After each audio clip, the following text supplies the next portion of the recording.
seek and search is just a drop drill that we do, all right?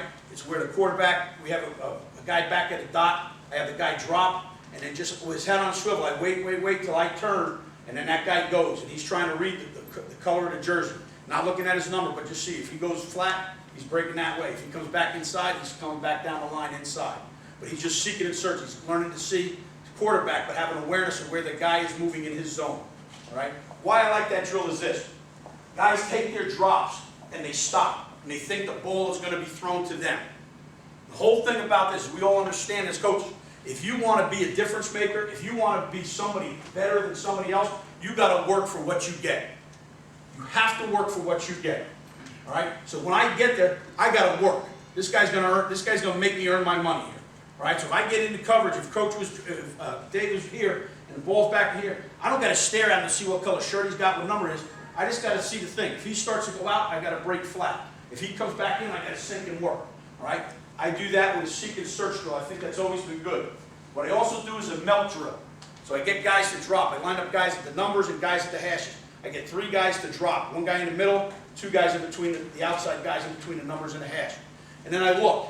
As I look this way, everybody should be moving to the next threat and playing. If I come back this way, everybody should be moving to their next threat and playing. I put guys there and I make them move because I want them to find the guy in their zone. Understand that there's going to be a guy in my zone. How many times you see guys just kind of look and all of a sudden, oh, there you went by him. Find the guy in your zone and then work with the guy in your zone. So I want him to move, locate, okay, quarterback looking this side. Let me find a receiver this side, but now let me play him when I get there.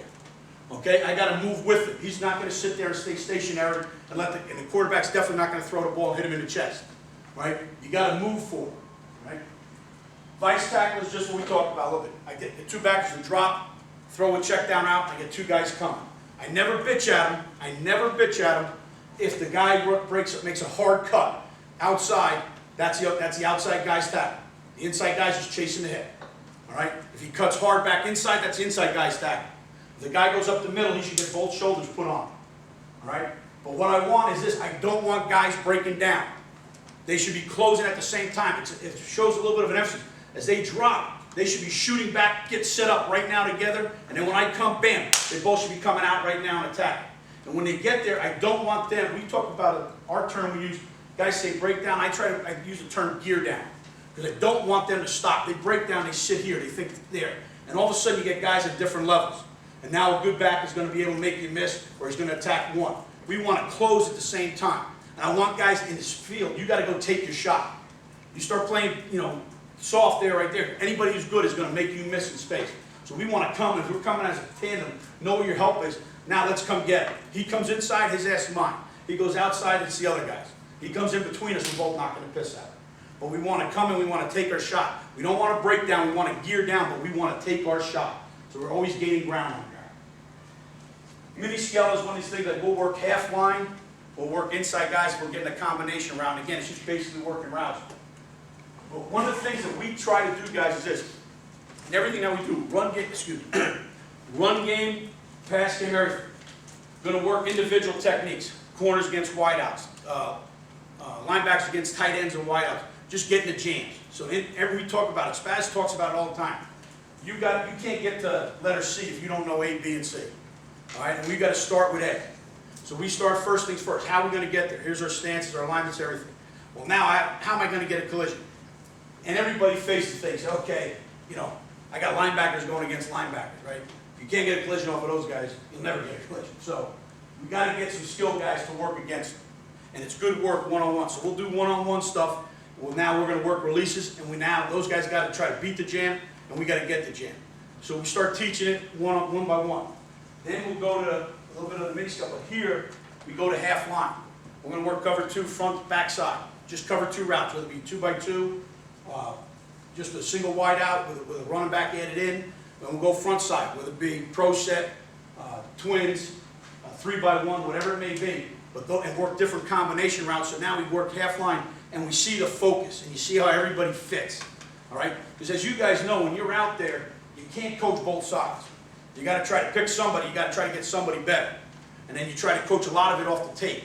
But we like to be able to sit there and say, okay, front side, here we go. We got a lot of eyes watching these guys. And we can focus just on that. hey, this set 3x1, what are their number one cover 2 beaters out of 3x1? Here comes Chair, here comes Texas, whatever it may be. You're going to see it. And we want to make sure our guys understand it. All right? But those are some of the drills as we go forward there. All right, the corners. For us guys, as you guys have said, we're going to disguise cover 4. Basically, that's our number 1 cover. If you talk to the corners, all right, we want to be good versus 3-step. All right? We want to see the QB, all right? And we want to work toward QB toward key, all right? We've got to see it. That's one of the big things. You have a picture of the guy looking inside. He's got to understand what's going on. He's got to see the ball. We've got to be able to make plays on the fade, slants, and the outs, all right? And we call it the hitch, too. We've got to be able to make that. You don't get many, obviously, in the cover 2. Those are your 3-step. But first 5-step, all right, we got to have our eye to the wide receiver. Once we get past it, goes past the 3-step, we got to get our eyes back to the wide receiver. And again, we got to jam or collision and impede that release, okay? Now, the drills that we do with the DBs is this. We work shuffle jam, right? Basic drill, I'm sure everybody has it. They're going to move and they're going to shuffle back and forth and jam. We'll have guys releasing 4 yards apart. We're going to work over. I'm going to jam Dave, boom. I'm going to work back over. I'm going to jam John. I'm going to work back over, jam Dave, and I'm going to open up my hips, okay? So again, in terms of getting their feet moving, because the guy's not going to release right into you. He's going to make you work, so you got to work your feet both sides, okay? Mirror dodge, same thing. Basically, put your hands behind your back. Now the guy's going to try to release, going to make you move back and forth. I'm going to be right on Marty. He's going to go back and forth. I'm going to be moving back and forth with him. Then he's going to release. After about 3 to 4 seconds, we're going to blow a whistle, and he's going to release. I'm going to try to get my body in front of him. All right, then roll my hips. Then mirror with the jam. We'll put the hands back in and jam it. And then we add in the release jam with number 2. You get so used to understanding, like, okay, jam, jam, jam. The kid's got to be able to see what number 2's doing, right? How many times do you drill, okay, give me what the number 2 receiver is. A lot of times the first time you do is in scout, right? All of a sudden, well, I haven't really seen that, coach. We've been jamming, jamming, jamming. And then we called tight 2, and all of a sudden, heck, there was twins, right? They haven't seen that. That's what we talk about is we want to build up into it. And again, we go with our half line. So guys, it's a progression for them. Now, with our safeties, again, with disguise cover 4. Same thing, basically, versus 3-step, C, QB. Again, when I'm the deep guy, I got to be sure. All right, I got to be sure. Slow, secure that it's not a sluggo or a slant and go, but I've got to be sure and I've got to attack it then, okay? Verse 5-step, where we tell our safety guys to basically work to 18 yards of depth. You're going to take your read steps out of there nice and patient, and then you're going to get into a good smooth back pedal to about 18 yards. All right, now it should start to develop for you. At about 18 yards, you're going to start to gear down. That's when plays are going to start to develop. And if you're being threatened or not, is it still too vertical, or is it one guy, and now it's basically turning one guy into your zone. All right, so again, we talked about 18 yards where we want to get to. Head on a swivel, working from 2 to 1, all right? Having an awareness of knowing what they got. All right, again, all this starts tagging into the release of number 2 for the corner. And then any kind of all go, you got to play number 2 to the post first, all right? We got to make sure we take that away inside, make them throw to the deepest throw. The drills for these guys, horizontal stretch, all right? Horizontal stretch. Got to try to get them vertical, all right? Got to be able to get high load, all that stuff, but we got to be able to push them and get them stretched out so they understand. 2-on-1, 3-level reads, all right? So they understand all that stuff. Number 2 release to number 1. Once 2's gone, no more vertical threat. Now you're closing and you're squeezing down the zone onto number 1. So again, teaching them one by one. What are you seeing as they're coming out? Then again, we go to half line.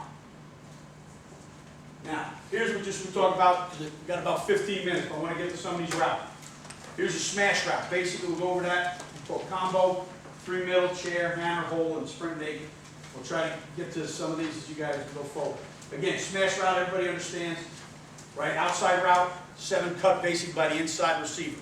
Now again, what's good about this, you're going to see, there's going to be some things that are good, there's going to be some things that are bad. You can see the other side, maybe a guy who didn't get a collision, what the difference is. All right? Now, here's a good example. We come out here, this is an empty set. Again, this is what we're talking about. This is what you're getting into. You've seen a bunch of this as time goes on. So obviously, it's pretty simple here. Mike's on 3, he's on 2, obviously 1, 2, 1, okay? Now, again, coaching point for the Mike. In cover 2, all right? Anytime, basically, You get a 3x1, and that 3x1 is number 3 is a skill kid. Bell goes off in your head. Here they come. They're coming at you. They're looking for a mismatch. They're going to try to either get you on a freedom route to be free. It's going to be what we call a nod route, where he kind of stops and goes. But again, bell goes off in your head. Here they go. They're attacking me. That should be a common thought to any mics in cover 2, that I must protect the middle of the field. If you're going to make a mistake, you make sure he catches it in front of you. He catches the ball over the top of your head. That's a touchdown. All right, that's a touchdown. So again, if you're a little bit here, like in cover 2, if we're a little bit high on him as a mic, I'm not as going to bitch about him that much.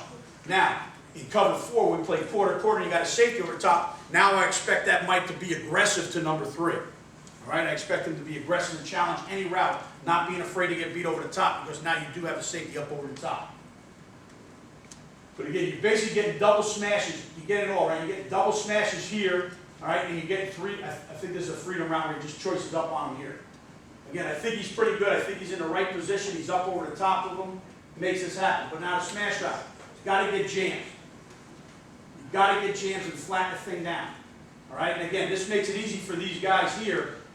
Not threatened. Again, till you get threatened, we tell the corners, do not bail until you get threatened.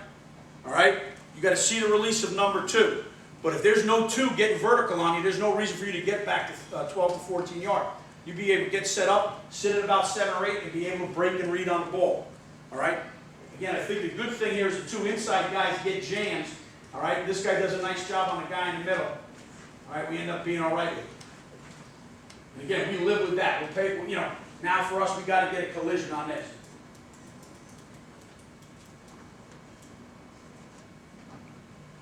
All right, now, any questions on the smash route? I'm going to run through some of the routes. Again, we don't have a lot of time, so I want to make sure we get through it. This is a combo route. Basically, 2 to the flat, all right, and one going vertical, basically convert to a 7 cut to the boundary. You're going to high-low the corner. You're going to high-low the corner, basically, is what you're going to get. All right, again, so as we go forward here with this, get it? Come up to BC. It's sunny, it's warm, and it's a good time. So you don't got to worry about the hard outputs. Now, little coaching point. Again, you get into this as you're going through this. As you talk to these guys in the stacks, teams are giving you stacks. When they give you stacks, in my opinion, they're giving it because they think you're more of a man team, or they're trying to get the guys at a different level. When you get a stack, if it's a pass situation, the vertical route's coming from the guy on the line. All right, that's the one thing. If you get to tell the kids, that's the guy you're going to get collision. All right, they're not going to put the guy off the line, all right, to get vertical and let the guy who's on the line run a short route. All right, it takes too long. Right? Everything's timed up. So you're going to want to be getting a collision on that guy. So again, as I get these 2 guys together, here's 2 obviously, here's 1. All right, 2, 1. If 2 becomes 1, I can move to my new 2. So the backer comes over. I believe the guy up top does a good job of getting a jam up top. See, to me, here's the difference a little bit. Now, in this thing, when I stop it here, right, this goes right there. Here's the difference of a jam and a so-so jam. Okay? He's 5 yards less than what that guy is. That kid's not threatened yet. That safety is not threatened yet. All right? Right up there. This kid's not threatened by any kind of high-low route. Again, get the jam and allow that safety to have a chance to make a play. This kid, you'll see him. He reroutes this throw to a bit. Okay? But I think he can get more on it. He's got to be able to get more on it. With that kind of a tight split, I would expect him to be able to get a better jam and a better collision. You go to the end zone, you get the safety now, he's down, there's no more threat of a vertical by 2. He's got to match it from inside out. All right? I think we're in decent shape here. Or this is a check down. I'm sorry, this is a sack down. All right? But again, I think that's a better jam. Right? And this one with no jam, to me, puts the stress on the safety. Now it's a timing throw for the quarterbacks. But again, he's in good position here. All right? He comes out, clean read. Again, stay on the body and bang it. A little bit high on his jam. Again, this to me is a little too tight. All right, I think he got in a personal grudge match with this kid. All right, but it was a little bit too tight. But again, it's the same thing. He knows he's going out. Here's the guy he should be looking to bang. All right. Now this guy does a better job. It's the same route. He gets a better job. And he flattens it. But he flattens the route a little bit better. This corner's got to work a little bit harder here. He's too slow, in my opinion, coming back. But again, there's no threat on this safety here because we're not getting as much as we'd like to get on him. this is a valued throw here. They will take that shot out. What's good about it is when you watch the end zone, I think you see him redirect this kid better here. All right, he flattens it out. I would like, again, to me, what he's missing on that is his hat. His hat's not in that jam. It's here to kind of catch it. That's when you got him in position. You got to strike the living crap out of him. All right, you got to put your hat and hands in there. Like I said, it's a veer tackle without the route. And you got to disrupt that kid. That kid should be flat. That route should have no chance of getting to 18 yards. It should be about 12 to 13 yards because he should have flattened it down with a bigger hit. That's critical. Again, with having the ability to watch tape like that, kids can understand it. Again, especially when you get these constricted sets. The biggest thing out of, in my opinion, in cover two, you get a bunch shed or constricted set, tight sets, you've got to get collisions. All right, if you allow them to climb on your safety, you're going to have trouble. So you know somebody's coming vertical out of it. They might run a spacing route here and there, but they're going to be running basically vertical. They're going to get a vertical somewhere out of there, and we got to knock the piss out of that route right there. All right, so again, he gets something on it, but in my mind, he's got to get more on it.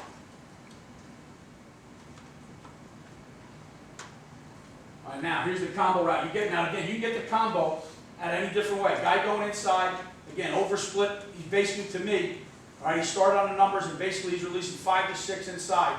That's fine. You got the collision. You can't get out flank coming back, which I think he's in better shape for. All right, now here's a nickel guy we put in the game. This is not the way you want to play. This is a kid we just put in there as a true freshman. He's got to get more on this kid right there. All right, but again, this is what now. Here's what we talked about. We talked all the things we talked about. Vice tackle, right here. I think he's wrong. Why do that? You got it. He's got the outside hip, you got the inside hip. Take your shot. All right, take your shot. Do not. It's good initial attack angle, but don't stop. Drive on that. That's where a good back, so he puts his foot in the ground. Now he's got a chance to beat one guy. All right, you got to come get that guy right now. You got to explode through him.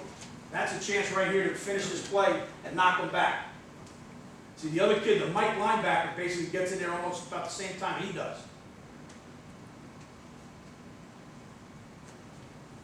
All right, now, again, what you're going to get, obviously, in cover two, that all offenses have the middle reader. They have a guy, if the middle's open, take it through the middle. Again, the biggest thing we talk about is usually pretty simple when it's a true three, running right through the middle. That's hard to miss. It's hard to explain if a guy misses it. All right. But what you're going to get is when your three goes out and your new three becomes vertical. You must be able to take that and play it. Okay?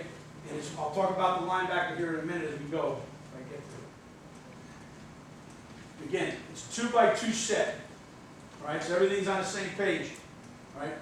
Guys they basically ISO'd him again. All right? Choicing guys out, sending guys out, and they're running the guy through. All right? Now again, as this guy goes through, I think he makes a good play with it. I think the safeties are late in seeing the quarterback. Quarterback's looking here. I don't mind this guy drifting a little bit here because the quarterback's look. The guy I would think is bad is this safety. Quarterback's looking away. He should be higher and be able to overlap to this side more. Again, goes back to seeing the quarterback. All right? As he comes back, he's rolling with it. He's right there. Now, what I talk about with the Mike linebacker is this. Do you understand? John, can I bother you one more time? Might not be one more time, but if John's going vertical here on three, if he's three going vertical, if I'm running with him, if I'm the Mike, and there's separation between the two of us, right here, if you're looking back this way, if I'm running with him, I can run with him here, all right? If there's separation, I can look this way, okay? When I get to this point where I get hip to hip, I want to look this way. Because good quarterbacks is, if there's separation, he's throwing it on the backside ear, right? He's throwing it on the backside ear of John over here because if there's separation and I start looking away, he's coming to that backside shoulder and ear and he's throwing it there, okay? The minute I get in progression with him, I need to snap my head here now because now the ball's coming right over this ear on me, all right? And they got to understand that. And it's one of those things. I go, trust me, the ball will be there. It's going to drop in there. It's coming. That's what they're running that throw to, looking to throw it right there. You turn around, you stick your hand there, you got a chance to make the play. Thank you, John. And again, this is what I'm talking about with Luke here, who's running through here. He understands. He gets his head around in time, okay? But again, put the hand up. Catch it. Looks like a little spaz right there, right? Like I got shot.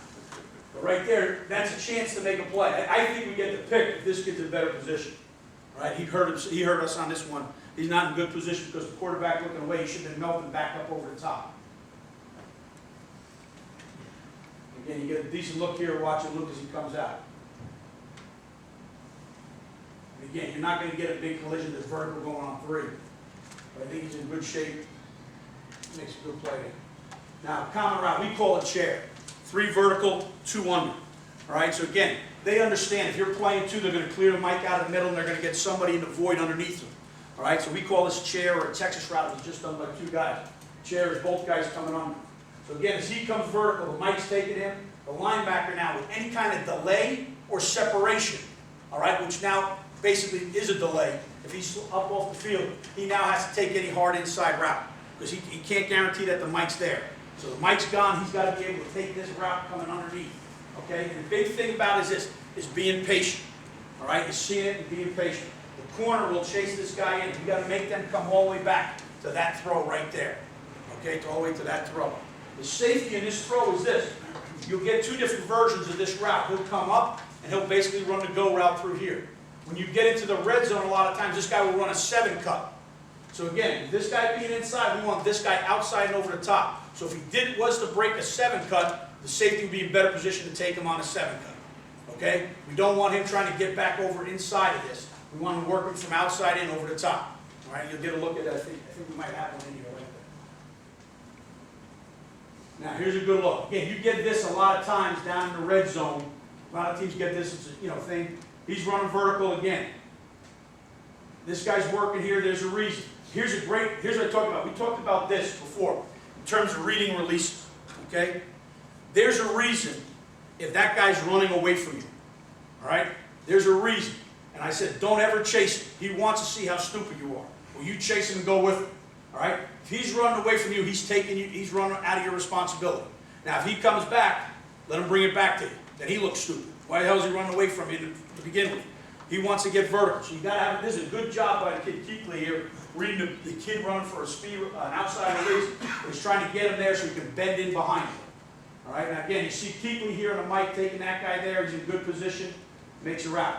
Now again, any vertical, it's delayed. Wait for it. We got to take that inside. That thing continues to run. He's got to be able to go with it. And I think that guy might have just screwed up the route. But right here, there's like the Texas route or the under route coming here. But that's where you want to be on those 2 routes. And actually, they try to attack that a lot more in the red zone area. Here's another good look at it here. You might get a, I'm not sure if we get a 7 here. He's running here. Again, we get a 7. This is pretty good by the safety here. All right? This guy, everybody's driving, taking him under. All right, we're driving on it and competing to it.